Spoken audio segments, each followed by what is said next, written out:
Hey guys, I think today we're going to do another reaction video, and I'm going to do it of a car that I had that I have some fond memories of, but I might have a little bit of criticism.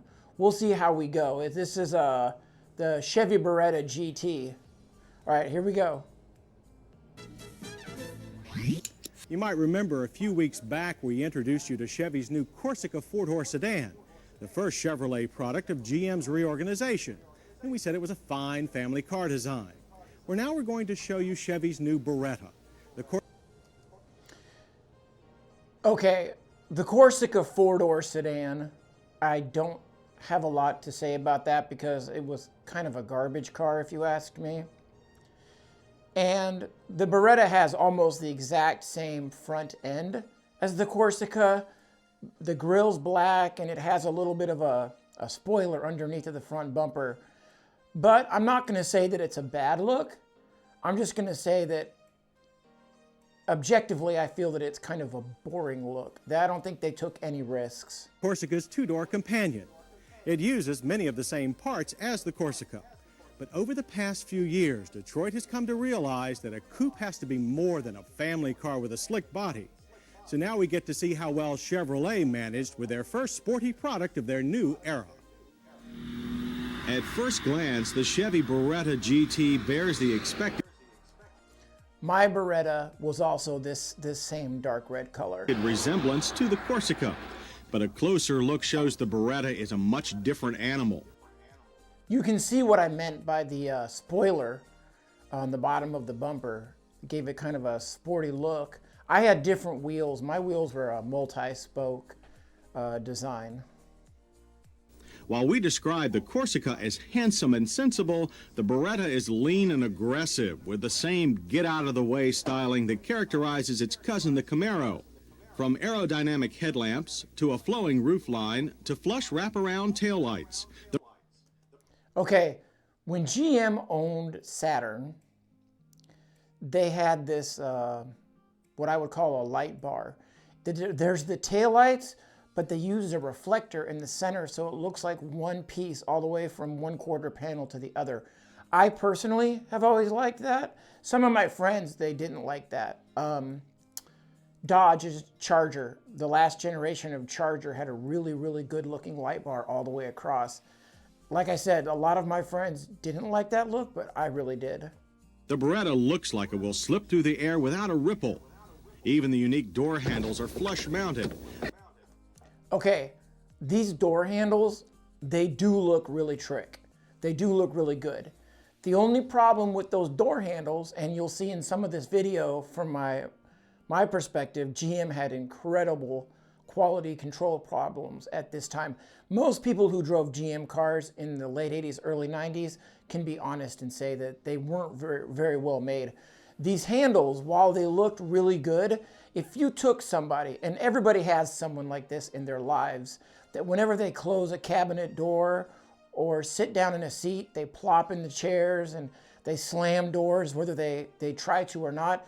One good tug on this to open the door would break the handle.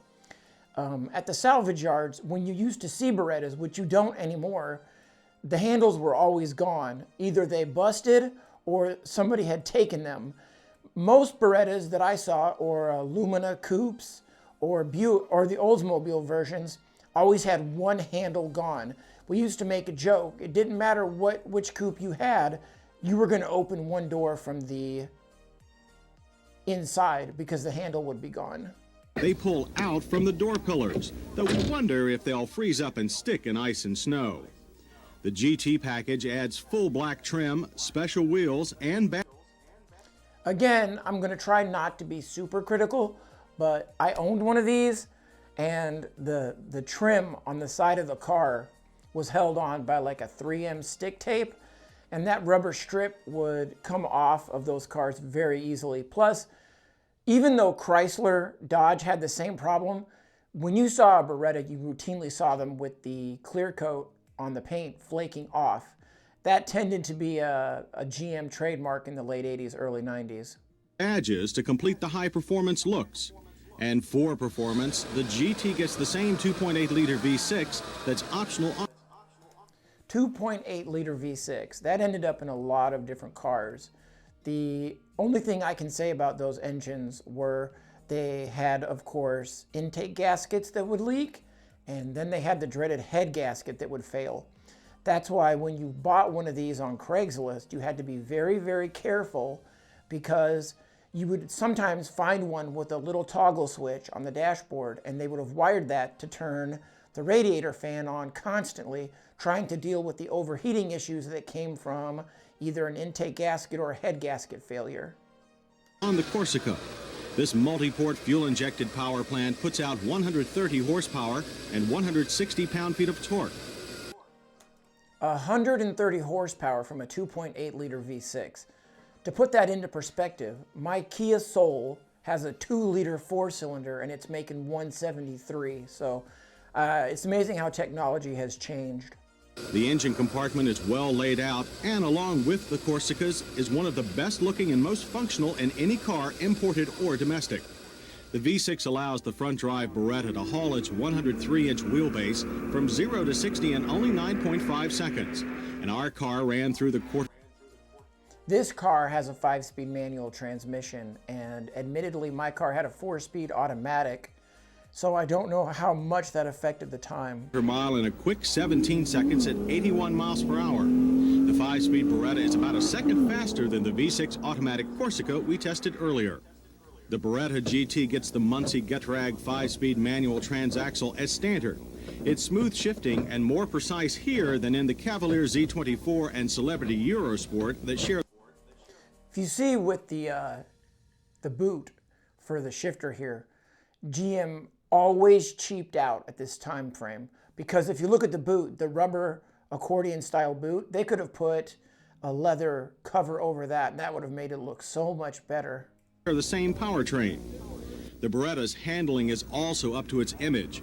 Our GT's optional Z51 sports suspension.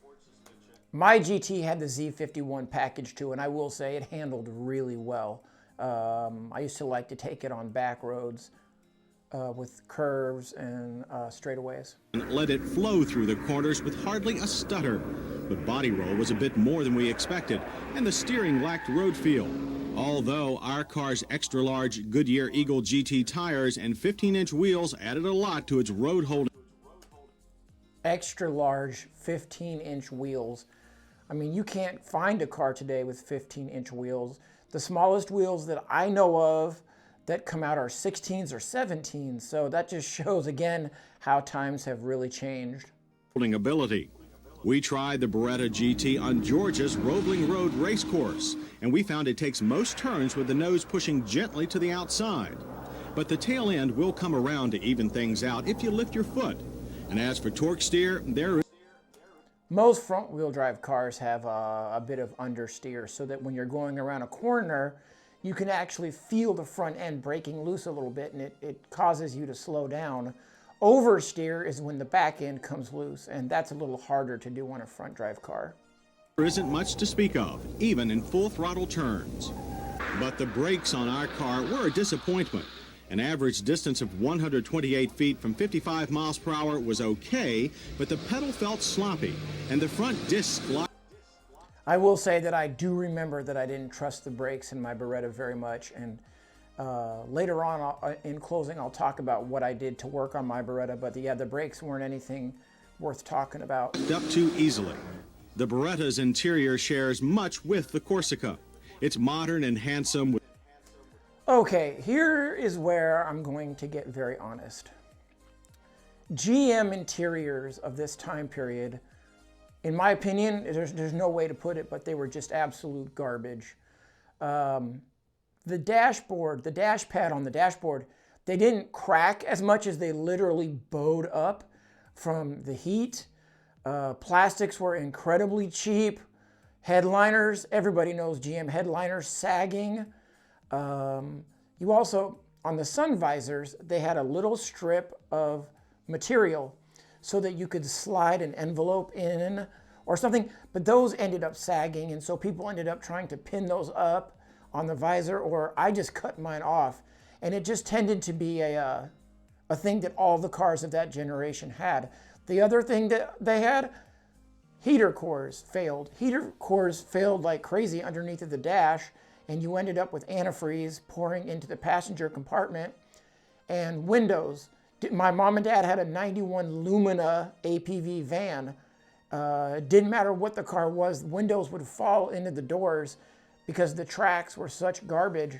This is just a time period when GM was not really doing their best. They were just trying to get cars out the door. With lots of head and leg room. The GT package includes upscale interior trim and a color-keyed sports steering wheel. As in the Corsica, the overall dash layout is quite good, with plenty of vents and a large storage shelf. The reclining front seats offer four-way adjustment, and support is much improved. When I got my Beretta, I'd have to say that my seat was completely broken down, and my car was only about 10 years old when I got it. You know, it leads you to, think to yourself, when is the last time you saw a Corsica or a Beretta going down the street? And I can honestly say, I can't remember the last time. We saw a Beretta GTU at a car show, and it'll tell you how few there are on the road still because we were all amazed to see it. And my seat was garbage too. They just didn't last very long. There was no quality control. Over the Corsica, Chevy has changed the way the pedestal seats move, and now they work nicely. The analog gauges are complete, legible, and include an oil pressure. Those were pretty nice looking gauges, I have to say, but my car had the optional digital gauge cluster, and I wasn't a big fan of it. Sometimes the lights would work and sometimes they wouldn't. Pressure gauge and voltmeter. Light and wiper levers are pod mounted and work better than similar rotary controls on the Corsica. In both cars, the stereo and climate controls are housed in a pod under the dash, but the cigarette lighter and ashtray.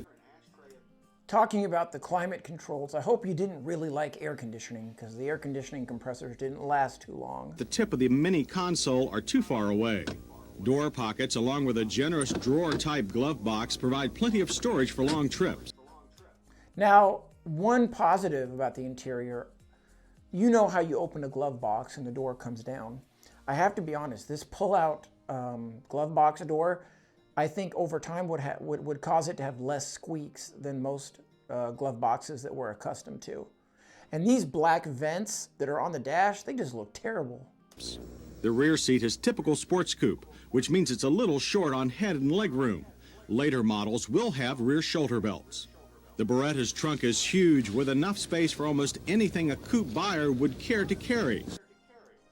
You know, when you look at the as high as the lift over is for this trunk, for a person like myself who is 6'5", I just pick stuff up and put it in the trunk. But I can see that somebody shorter would have, if the bags were heavy, would have to lift pretty hard to get it into the trunk. But the high liftover and smallish opening detract from that advantage. On a long-distance highway drive, our Beretta managed 31 miles per gallon. That's better than the EPA estimate of 19 city 27 highway. But the small 13.6-gallon tank cuts the car's range. Base price for the Beretta GT is $10,611. Our test car came to $12,850. You know, $12,000 is a pretty good price. I ended up doing, before this, I did the reaction of the Volvo 242 from 1982. That car cost $13,000, and that was a number of years before this. So I'd have to say, when you bought the car new, it would seem like a really good bargain. And what I mean by seem like a good bargain is you can pay whatever you want for a car, but if the car falls apart in the period of the first few years, is it really worth it? 3 with options.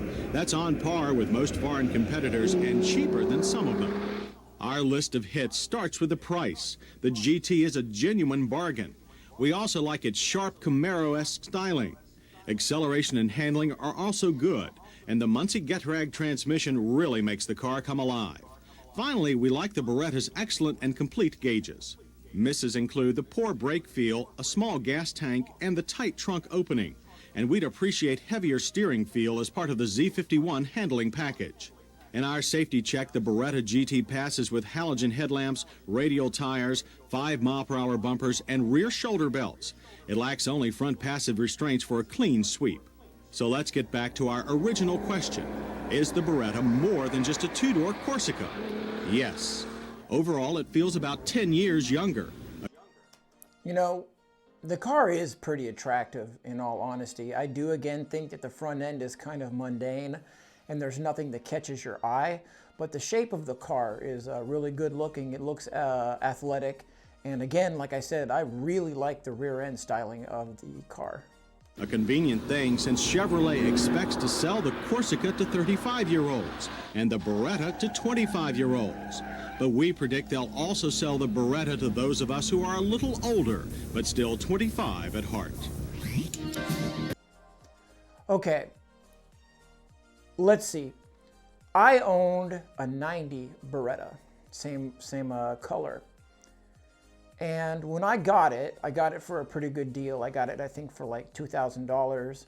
It had the 2.8 as well. The car was not bad. I mean, it was good daily transportation.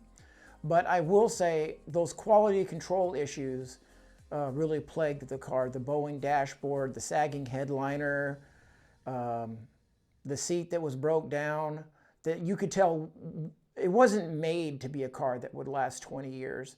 They were cars that were built at a price point to get them pushed out the door and onto dealer lots. You know, when you close the door of a European car or a Lexus or an Acura and you hear that thump, that's sound deadening in the door panels that create that sound. When you shut the door on a Beretta, it just made sort of a clanking sound. And there's no sound deadening, you can tell, in those doors. And that's why the car, you know, felt like it did, because it was like, the best word to describe it was empty. There was no substance to the car. I had different wheels on my car that were, I think, 15s or 16s. When I lived in a duplex in Kansas, I was driving the GT, and I got a deal from a guy who had another Beretta GT, a blue one. And this Beretta GT, the interior was in really, really nice condition. So luckily for me, my interior wasn't the red, it was a gray. And the car that I bought for parts was a gray. I paid $200 for it, and you wonder why I paid $200. It's because that car had a blown head gasket, and it only had 70,000 miles on it with a blown head gasket. But I bought it from him for $200, put the seats in it, took the headliner out, put the headliner in it. There was some trim on the side of mine that had peeled back, that rubber trim on the side. I got to replace that. Yeah, there were just little bits and pieces I got to, you know, put back in my car to make it look better. And I needed to do that because it just really wasn't great quality. It was kind of falling apart. You know, when I say these things about these cars, when I have one that maybe I seem a little more critical about, that's my opinion. I'm not saying that if a Beretta was your car and you love that Beretta, that there's anything wrong with that. I liked my Beretta GT, I really did. It's just, unlike other cars that I owned, I had to put some work into it just to get it back to square one before I could do any modifications. I drove my Beretta GT for maybe a year. And then I got another vehicle. I got that 82 240 that I already did. There was a good story there. We had a young lady I was managing at a Pizza Hut. We had a young girl there who had 3 children, and the father was incarcerated. She lived about 2.5 miles away. She drove a little Geo Metro, first-gen Geo Metro. Well, it blew a head gasket, shockingly, and then they ended up having to scrap it. Well, she didn't have a car, and for a week she walked to the job, and she was going to have to quit. But man, she was a hard worker, and she came every day, and I really needed her to come. So what I did was, when I bought my 242, I got my Beretta cleaned up, and I got it detailed. And one day when she was coming into work, which would have been her last day because she couldn't walk to that place anymore that far, I had the Beretta and my Volvo 242 sitting in the parking lot together. And after a while, she looked out in the parking lot and said, "Why do you have both your cars here?" And I said, "Well, you know what?" I said, "Sometimes it's nice to help somebody out." And it was around Christmas time. And I said, "You're one of my best employees, and I can't afford to lose you." And I handed her the title and the keys to the car. I just gave it to her. And I said, "I'll give you this car if you promise not to quit this job and you keep coming every day like you've been doing." And she stayed working there for the entire time that I worked there, and she drove that Beretta GT. So that GT was used long after I got rid of it, because I was at the McDonald's picking up breakfast one day, and this was years later. Sure enough, there she was getting out of the Beretta, and I guess her and her uncle kept it in good shape. Well, again, just because I'm critical about certain parts of the car doesn't mean that I don't like the car. And I really hope that if you had one and you loved it, you can tell me about it down in the comments. And don't forget, if you have a car that you want me to try to find on Motorweek, I'll do that. Just put it down in the comments. All right, guys, thanks.